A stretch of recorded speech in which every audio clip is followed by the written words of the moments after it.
So this is the current landscape of gaming headset audio. It's wireless, it's closed, it's with a dock, it's earbuds. It's all kind of the same, right? So what do you do to stand out? Well, ASUS has got the answer.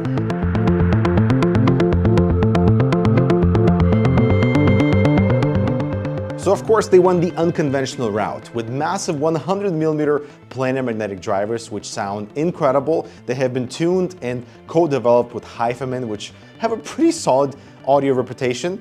This of course is not a wireless headset, it is wired with plenty of plug-in options to choose from, including a balanced option, which I'm sure many would appreciate. This is also a gaming headset at heart. So there's a microphone. Every Kithara headset comes with a sound signature certificate, so you know exactly what the headset sounds like on a graph. And wow, looks like we have a very balanced headset on our hands. I hope you have a good gaming library because this thing encourages you to play.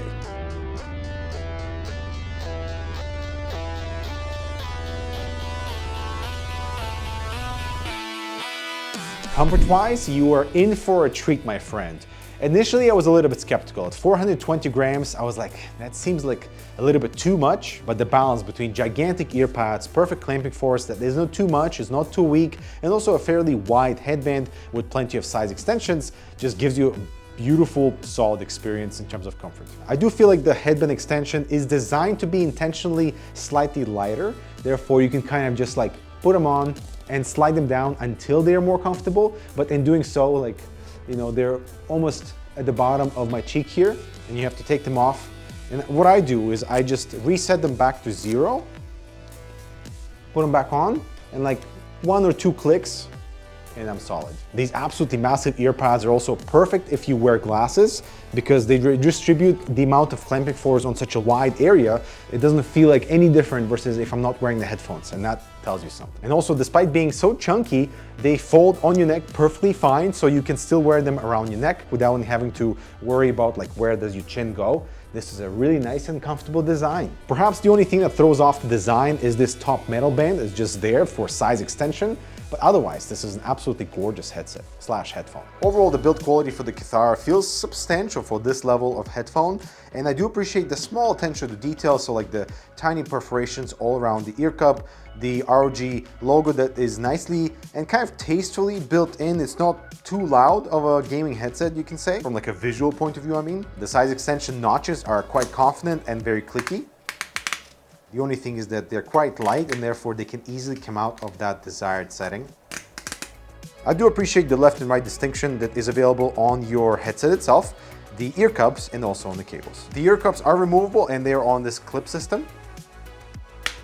This way we can appreciate the massive planar magnetic driver behind it. And there are 2 sets of ear cups included. One completely soft one, which is really pleasant on the skin, but so is this one. It's just this one has leather around it, therefore giving you a little bit more audio seal, while the soft one is completely open. The 2 included cables are also quite different. So the balanced headphone cable looks like this type of braiding effect, and that's because each of the cables is carrying your left and right channels separately, which is why the balanced approach is actually quite important in the headphone community, giving us more power for amplifiers, giving us a cleaner signal overall. And it's using this 4-pin connection to attach to any of your 3 adapters with a screw mechanism to hold things in place. And of course, on the other end, this separates into your left and right channels, which are labeled, while the other cable gives us the microphone and the right cable with a built-in inline remote with mic mute and the volume control. And of course, this separates into individual left and right channels that are color-coded, but also labeled as well. As for the microphone, ASUS did a fantastic job in giving us a very clear microphone that doesn't have any processing applied onto it by default. The 2 issues you might encounter are cable noise that actually travels into the microphone. So for example, right now, if I'm speaking and I rotate my head, whatever cable gets brushed against my sweater or shirt, that gets sent right directly into the microphone. It's not going to be audible if you have anything else playing in the background during any of your communications, but it's still something to note of. And that is the second issue, is that there's absolutely no noise cancellation built in. It's just a beautiful compression that is by nature of this cardioid microphone or super cardioid microphone. So in terms of clarity, it's good. In terms of canceling out background noises with keyboard strokes and even mouse clicks, just know what you're setting yourself up for. Just for reference, here's the Corsair Virtuoso Pro, another wired headphone with a somewhat decent microphone, but the cable noise here is so much worse that I don't want to wear this at all. Unfortunately, Sennheiser's gaming division under EPOS is no longer a thing for gaming headsets, but they used to make some pretty great hardware, including the microphone that has good enough compression that would cancel out some of the keyboard strokes in the background. That doesn't have like the aggressive noise cancellation processing built in. It's just the compression properties of the microphone itself. So between the three wired microphones, which one sounded better to you? Let me know in the comments. And just for reference, here's what my Blackshark V3 Pro sounds like with the latest firmware in the broadcast preset that gives me a little bit more bass that complements my voice. But still, it doesn't sound as clean or clear as like the wired options. Although here we have actual processing in terms of trying to cancel out background noise and keyboard strokes and mouse inputs and stuff. So from that front, it is better. But in terms of clarity, the Kithara definitely wins. And by the way, this is what the microphone sounds like with the included USB-C adapter. With it, you can hear a little bit more of that cable noise. So I'm guessing maybe the Sound Blaster G6 has slightly better compression in terms of that microphone input, even though I have no effects applied on it. But it still sounds pretty clear. It's nice that the USB-C card is included here because you don't need to rely on external amplifiers and DACs in order to run the microphone on this thing. And it's also kind of foolproof in terms of how you install the microphone. It has to be facing you. There's an arrow there, and you can also kind of feel which way the capsule is pointing. Now let us mute the microphone. It was completely silent, no signals going through. Awesome. Now, I absolutely love open world games with an open style headset, just because the environment that you're in, the single player type of experience doesn't necessarily need all the critical details. But this open world and Kingdom Come Deliverance 2 is absolutely incredible, both in visual fidelity and audio design and layering. So right now I'm in the middle of this grass field with some cows that are mooing behind me. I have this beautiful village in front of me, sunset is happening. This is exactly what this headset was designed for me personally. But that is not to say that these are not suitable for FPS or any other genre, just I prefer open style designs because in my environment I prefer to know what's happening, and I don't mind that there's some audio bleed happening because I'm alone in the space anyway.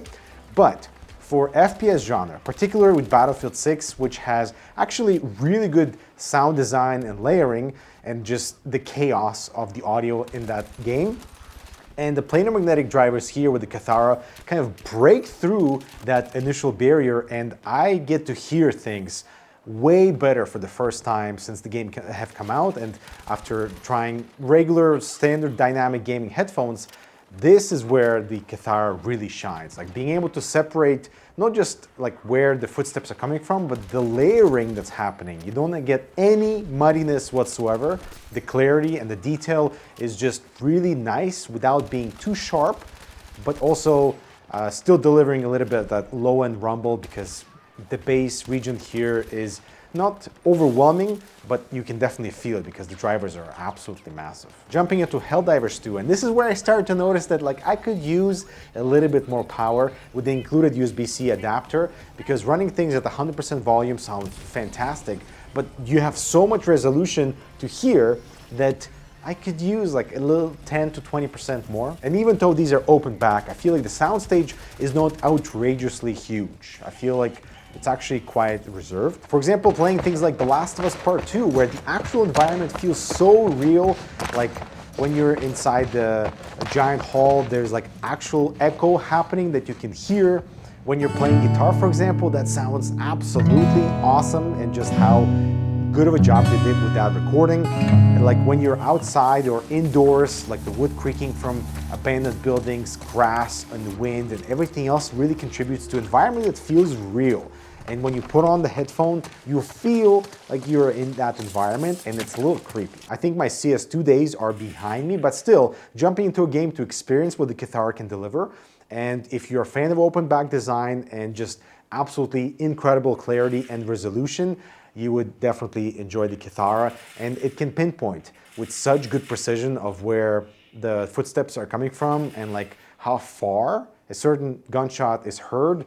So yeah, if you know your map design, if you're aim is on point, then the audio here would definitely elevate your experience for sure. Now, my current gaming journey revolves around occasional single-player games and my Steam Deck, which surprisingly can drive the Kithara directly from its headphone port. But of course, if you're using any USB-C sound cards, that's going to elevate in terms of power and clarity. And over the last almost 30 days that I've been using the ROG Kithara, it's just such an easy headphone/headset to use and love. I think they really nailed down the balance of what this thing offers in terms of comfort, sound quality, microphone quality, the functionality in terms of like swapping out the cables, and just how well put together everything feels. And the price point of $299 is actually, I would say, quite competitive, especially when you're talking about things in the planar magnetic space. Now, of course, the Maxwell 2 from Audeze come to mind because they are also planar magnetic, they are gaming centric, they are wireless.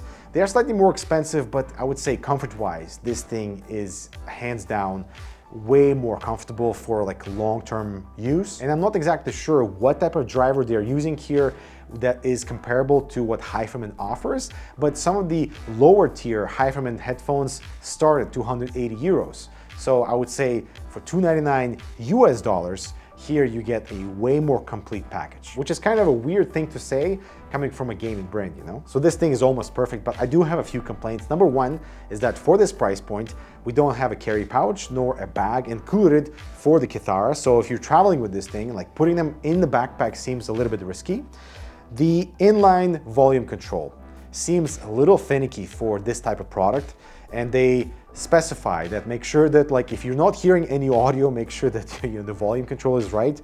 But whenever you're moving it up and down, you can hear, especially on the lower end, there's some disbalance that happens, like some volume gets to the left cup versus the right cup. But as soon as you go over like 20% volume, things stabilize. I wish the included USB-C adapter had slightly more power, because for some games at 100% volume, I'm like, I could use a bit more. And just for comparison, I'm using my Sound Blaster G6, I'm running this thing at like 30% maximum because they are, that sound card has so much power, which means that there's a lot of power left on the table that is not being utilized in its stock form. So if you are considering the Kithara, definitely consider an external sound card too. All right, so that's it for the Kithara. Let me know what you think in the comments. I'm Dmitry. I'll talk to you in the next video.